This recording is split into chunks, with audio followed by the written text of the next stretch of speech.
Kwa sababu hiyo ni ripoti, sina cha kuongeza kwenye upande wa ripoti.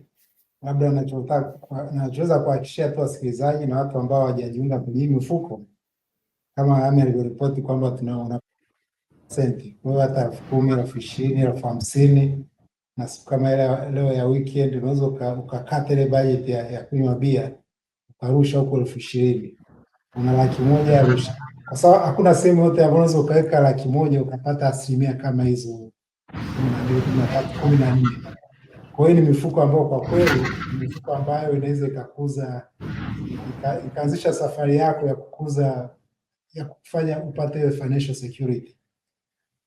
Na huo ndo mwanzo wa mwaka, ndo kipindi kizuri cha kujiwekea yaani kusimamia yale malengo ambayo mwanzo wa mwaka sio tunasema kuna new year resolutions. Kwa at least inakupa moyo kwamba kumbe kuna mahali ambako unaweza nikafikisha yale malengo yangu ya kifedha mwaka huu kwa kuweka hiyo kidogo kidogo, haba na haba ujaza kibaba.